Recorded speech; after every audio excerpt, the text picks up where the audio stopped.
Welcome to Resilience Talk, hosted by Paul Spencer of Second Nature Solutions. Let's dive in.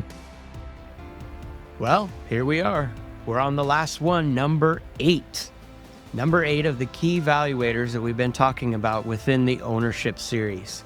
And just as a quick review, we have financial performance, we have growth potential, key dependencies, recurring revenue, right to win, corporate structure, key management and leadership, and then finally, what we're going to talk about today, owner involvement. Now, when we're talking about ownership, we're talking about creating an asset, owning an asset.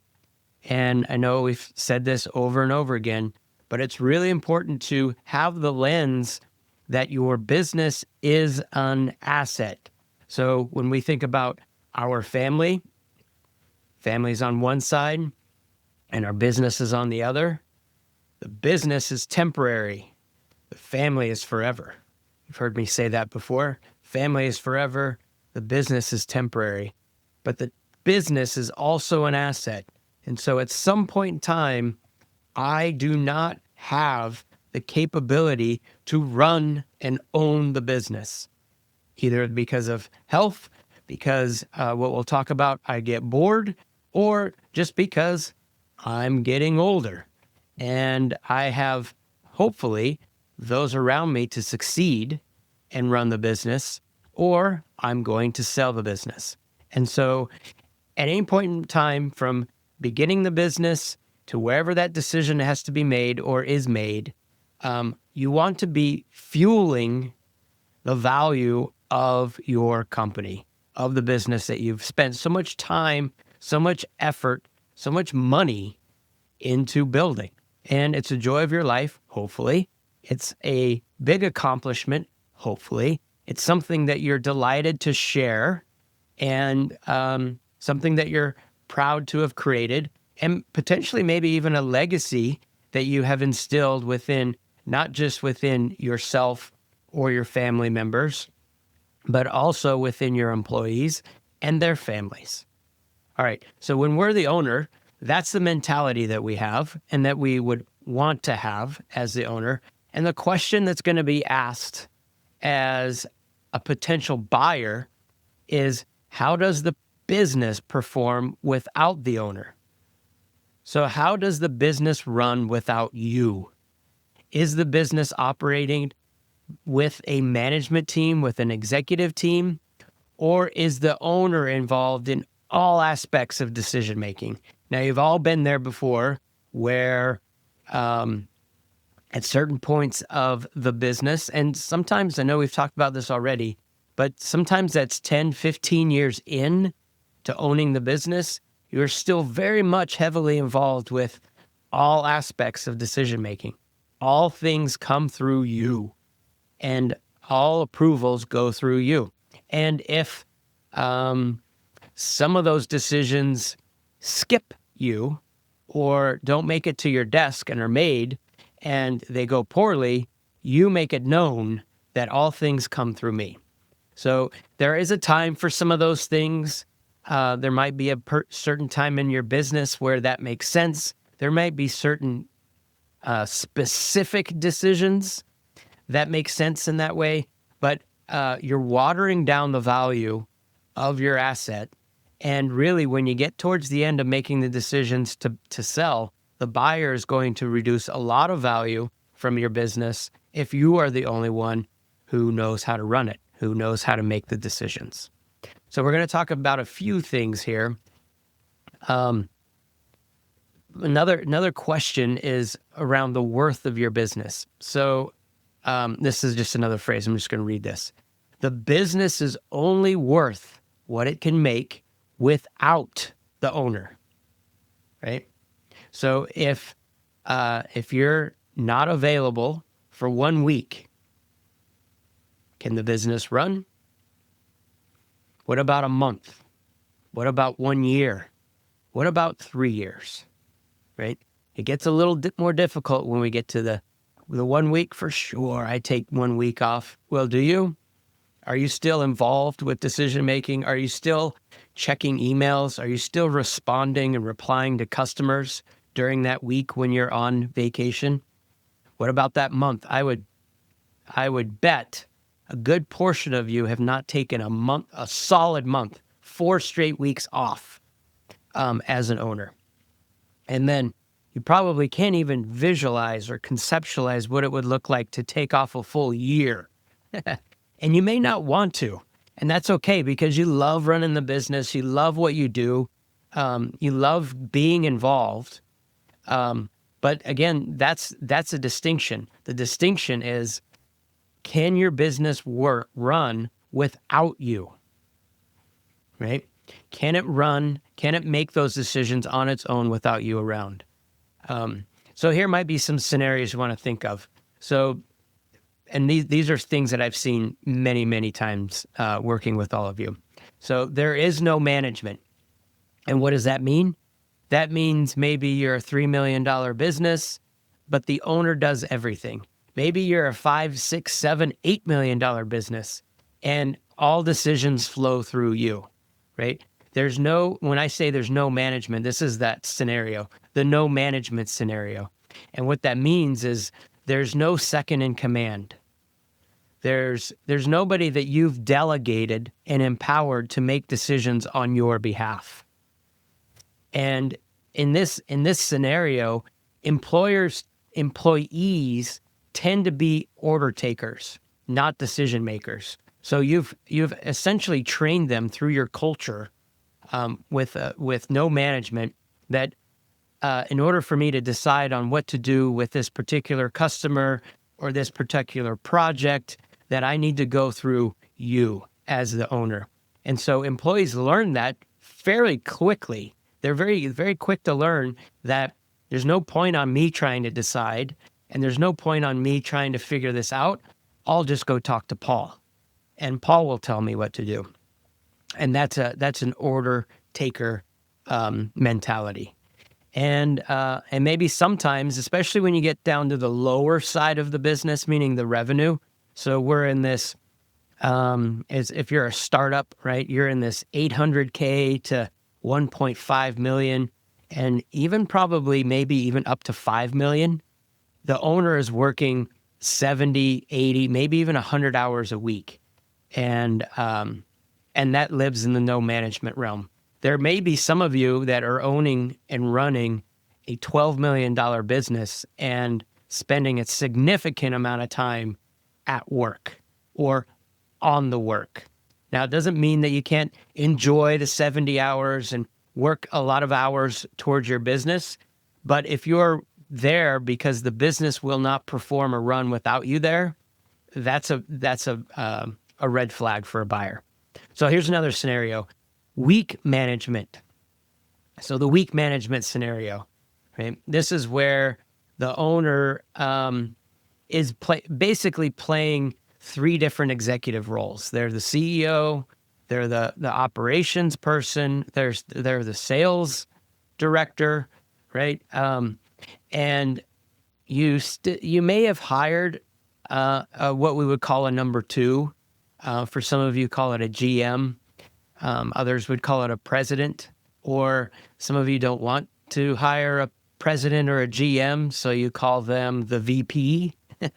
And there's not really a term after the VP, they just give them the VP. And so you may have hired somebody and they've been there for a year or 2 or 3, but the owner is still deeply involved, and the owner is still deeply directing that number 2. So even the number 2 starts to learn that, I got to talk to Paul. And before I go ahead and make any moves, I'm going to get Paul's blessing, right? Some of those things are okay, meaning you want to confirm and inform. But if the number 2 doesn't feel like he's or she is empowered or encouraged to take ownership of some aspects, then you have weak management. And another part of this too is you start to see that key customer relationships are directly tied to the owner. The owner built the relationship. The owner has known the customer for a really long time. They may even be good friends, and they just have this type of a relationship that the owner may not even want to give up. Could be because they're friends, but most of the time it's because they're afraid that if they give it to the number two, that they'll mess something up and I will lose that key customer that I've had for 10, 15 years, right? And so there's a lot of fear and a lot of white knuckling. So holding on tight, keeping the knuckles nice and white, and not letting go. Another part of weak management is there's no real documented succession plan. So you may have hired the number two, but even if you talk to the number two, he or she doesn't really know what the path looks like, when they're going to start taking over different aspects of the business, when the owner is going to start reducing their own responsibilities. None of that is in place. So the third one is strong management. That's the strong management scenario. And here we've got a business where we have some tenure in the management team, and you can call it the executive team. But this is where we've got a CFO, or we've got a COO, and really you don't need to have the C terms, right? We've got a director of finance. We've got an operations manager. We have a VP of sales, and you don't even need to have those particular ones. But you've got a team of 3, maybe 4 people, including the owner. So that 4 or 5 group that basically forms the executive team, and you have tenure within there. So you may have 10 years with a particular person, maybe 5 or 6 with another, maybe 3 or 4 with another. And what we're looking at is we have some knowledge because we've got some tenure. We've got some new ideas because some are a little new to the business, and they form a team. But at any point in time, if the owner steps aside, or if we go back to takes a month off, we're very confident that those 3 or 4 can run the business without the owner. They can make decisions. They may not know all the ins and outs and history of things, and they may not make the same decision you would as the owner, but they are fully capable of running the business. And in that month, when you get back on week 5, the business is not going to be out of business. You're not going bankrupt, right? And at this point in time, because you have an executive team, it's almost out of necessity that you have to start documenting your processes, only because in order for those things to work, you have to start communicating better. And that typically lives in different processes. And now you're starting to have a strong bench underneath those executives who they're mentoring with, and they're documenting processes, maybe even putting succession plans in for themselves. And that's starting to create a structure, right? When we're talking about key management and key leadership last week, this is that structure that really creates some asset value, a real high asset value for yourself. So then when we're going to have a couple more things I want to talk about, which is what I just call the buyer's delight. So when the buyer walks into your house and sees that it's clean, that it's bright, that it's well kept, and they can tell that not only is it well kept, but it's been well maintained, and the furnace looks clean. And how old is this furnace? Well, it's 6, 7 years old. Wow, it looks like it's brand new, right? The appliances are nice, or maybe the appliances are replaced because we value having a nice house and a nice home, even if we're not selling it, right?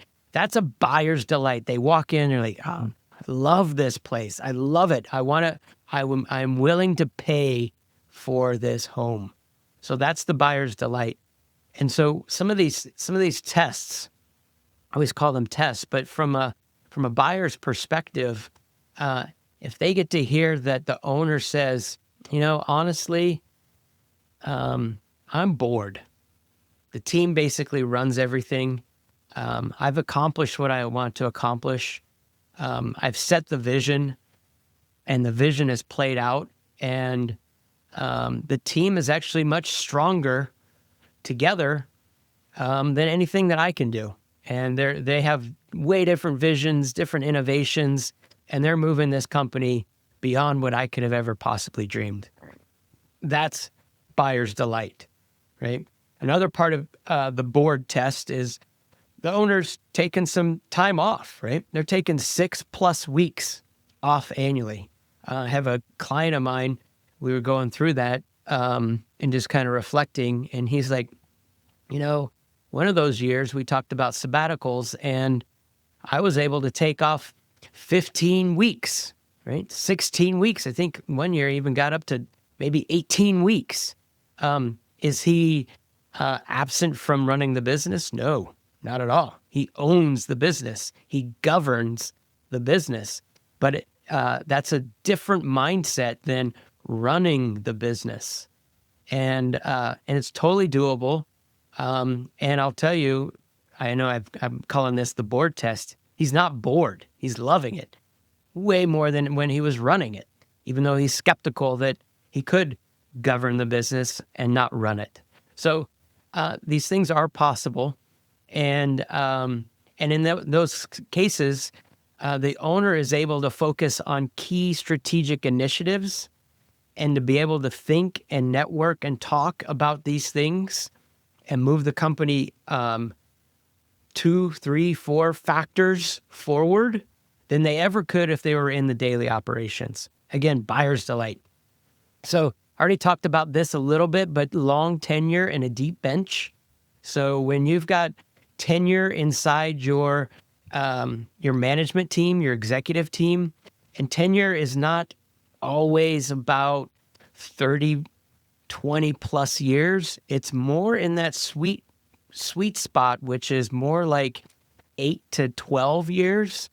Even when you get to 15 years, that's starting to get a little too long, meaning from a buyer's perspective, if you've already been here for 15 years, I'm wondering when the owner leaves, when I buy, are you going to step out because you've been here so long and the change in leadership, or maybe you're just ready to move on, right? But if you're in that 8 to 12 years, I have more confidence that you're going to stick in it with me as the new owner, and we're going to go places.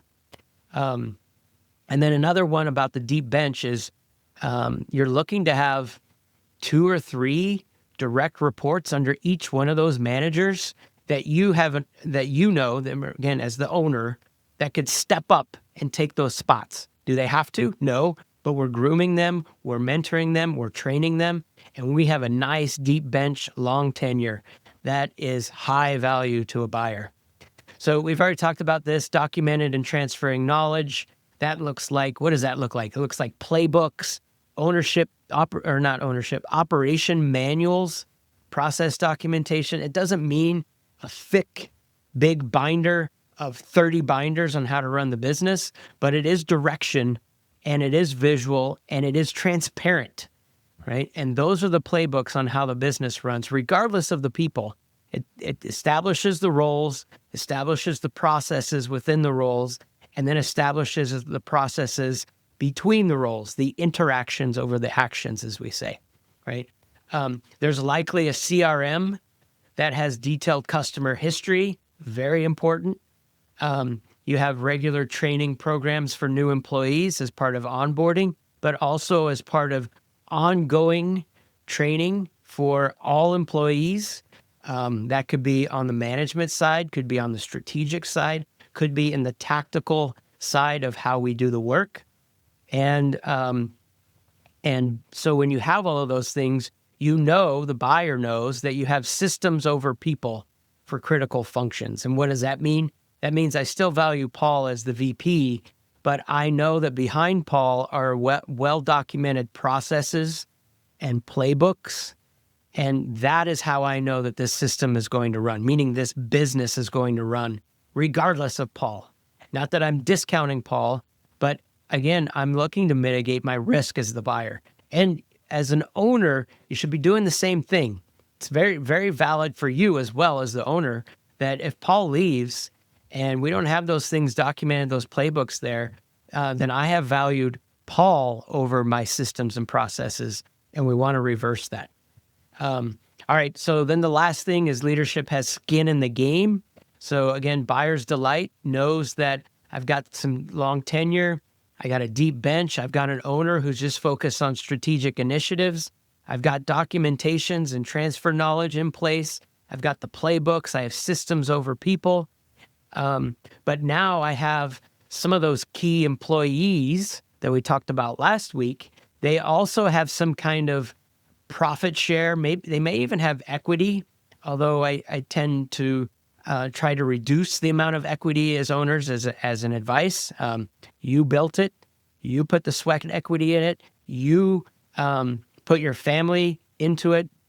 You took the risk. You put the money in.